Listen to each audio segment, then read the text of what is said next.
श्रीमद्भागवत महापुराण के तृतीय स्कंद का षोडशो अध्याय। जय विजय का वैकुंठ से पतन। श्री ब्रह्मा जी ने कहा, देवगण, जब योगनिष्ठ सनकादि मुनियों ने इस प्रकार स्तुति की, तब वैकुंठ निवास श्रीहरि ने उनकी प्रशंसा करते हुए ये कहा। श्री भगवान ने कहा, मुनिगण, ये जय विजय मेरे पार्षद हैं।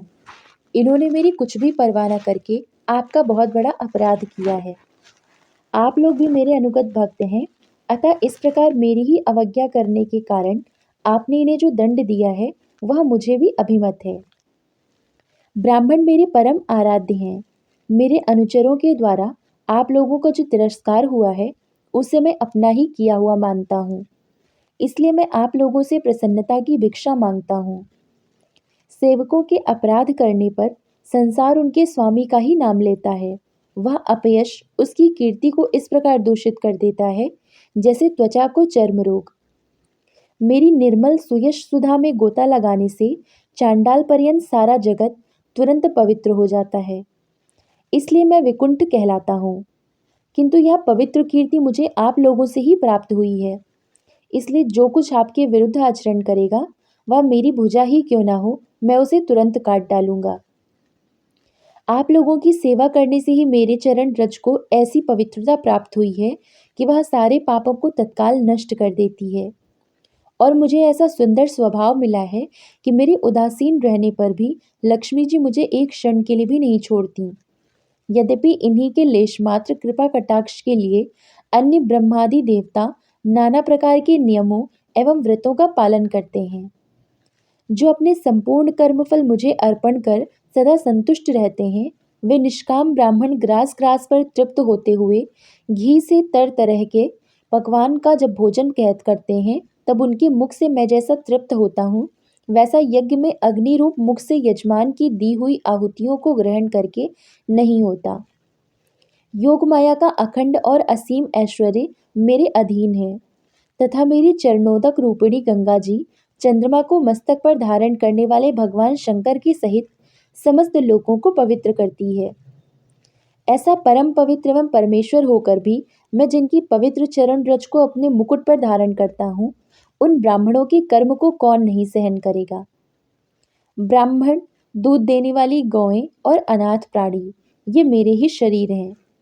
पापों के द्वारा विवेक दृष्टि नष्ट हो जाने के कारण जो लोग इन्हें मुझसे भिन्न समझते हैं, उन्हें मेरे द्वारा नियुक्त यमराज के गद्र जैसे दूत, जो सर्प के समान क्रोधी हैं, अत्यंत क्रोधित होकर अपना चोंचों से नोचते हैं। ब्राह्मण तिरस्कार पूर्वक कटु भाषण भी करे तो भी जो उसमें मेरी भावना करके प्रसन्न चित्त से तथा अमृत भरी मुस्कान से युक्त मुख कमल से उसका आदर करते हैं, तथा जैसे रूठे हुए पिता को पुत्र और आप लोगों को मैं मनाता हूँ, उसी प्रकार जो प्रेम पूर्ण वचनों से प्रार्थना करते हुए उन्हें शांत करते हैं, वे मुझे अपने वश में कर लेते हैं।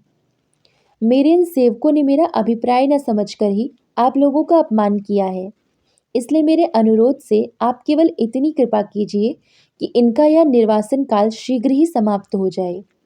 ये अपने अपराध के अनुरूप अधम गति को भोगकर शीघ्र ही मेरे पास लौट आएं। श्री ब्रह्मा जी कहते हैं, देवताओं, सनकादि मुनि क्रोध रूप सर्प से डसे हुए थे, तो भी उनका चित्त अंतःकरण को प्रकाशित करने वाली भगवान की मंत्रमयी सुमधुर वाणी सुनते सुनते तृप्त नहीं हुआ। भगवान की उक्ति बड़ी ही मनोहर और थोड़े अक्षरों वाली थी, किंतु वह इतनी अर्थपूर्ण, सारयुक्त, दुर्विज्ञेय और गंभीर थी कि बहुत ध्यान देकर सुनने और विचार करने पे भी वे यह ना जान सके कि भगवान क्या करना चाहते हैं। भगवान की इस अद्भुत उदारता को देखकर वे बहुत आनंदित हुए और उनका अंग अंग पुलकित हो गया। फिर योग माया के प्रभाव से अपने परम ऐश्वर्य का प्रभाव प्रकट करने वाले प्रभु से वे हाथ जोड़कर कहने लगे। मुनियों ने कहा, स्वयं प्रकाश भगवान, आप सर्वेश्वर होकर भी जो यह कह रहे हैं कि यह आपने मुझ पर बड़ा अनुग्रह किया, तो इससे आपका क्या अभिप्राय है, यह हम नहीं जान सके हैं।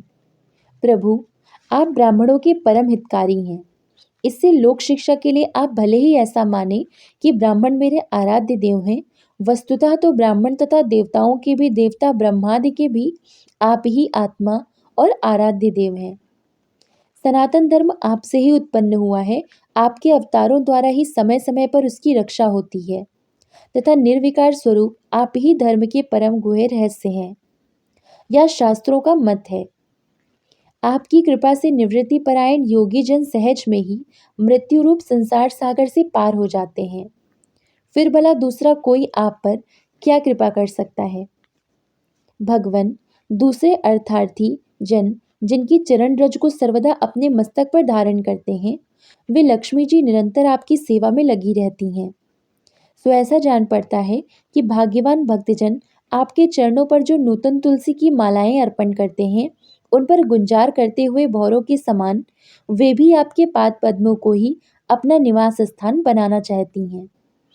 किंतु अपने पवित्र चरित्रों से निरंतर सेवा में तत्पर रहने वाली उन लक्ष्मी जी का भी आप विशेष आदर नहीं करते। आप तो अपने भक्तों से ही विशेष प्रेम रखते हैं।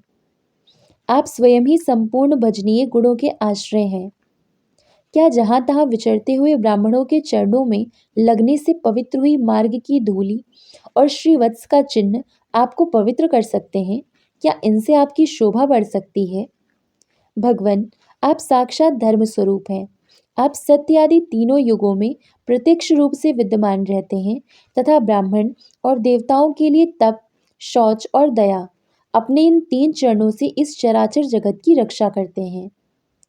अब आप अपनी शुद्ध सत्वमयी वरदायिनी मूर्ति से हमारे धर्म विरोधी रजोगुण तमोगुण को दूर कर दीजिए। देव या ब्राह्मण कुल आपके द्वारा अवश्य रक्षणीय है।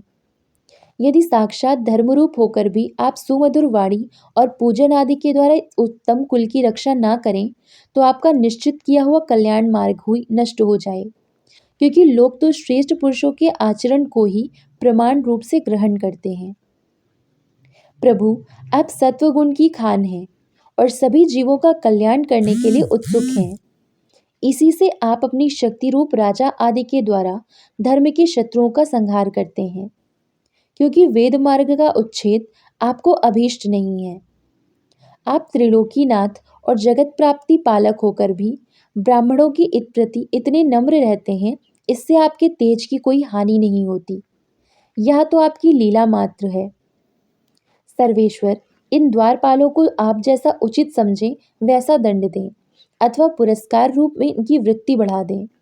हम निष्कपट भाव से सब प्रकार आपसे सहमत हैं, अथवा हमने आपकी इन निरपराध अनुचरों को शाप दिया है, इसके लिए हम ही को उचित दंड दें, हमें वह भी सहर्ष स्वीकार है। श्री भगवान ने कहा, मुनिगण, आपने इन्हें जो शाप दिया है, सच जानिए वह मेरी ही प्रेरणा से हुआ है। अब ये शीघ्र ही दैत्य योनि को प्राप्त होंगे और वहां क्रोधावेश से बढ़ी हुई एकाग्रता के कारण सुदृढ़ सुयोग संपन्न होकर फिर जल्दी ही मेरे पास लौट आएंगे।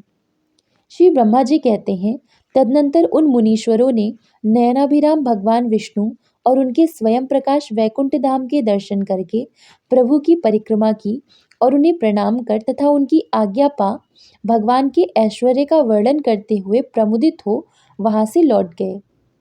फिर भगवान ने अपने अनुचरों से कहा, जाओ, मन में किसी प्रकार का भय मत करो, तुम्हारा कल्याण होगा।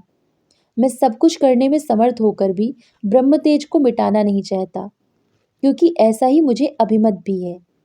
एक बार जब मैं योग निद्रा में स्थित हो गया था, तब तुमने द्वार में प्रवेश करती हुई लक्ष्मी जी को रोका था। उस समय उन्होंने क्रुद्ध होकर पहले ही तुम्हें यह श्राप दे दिया था।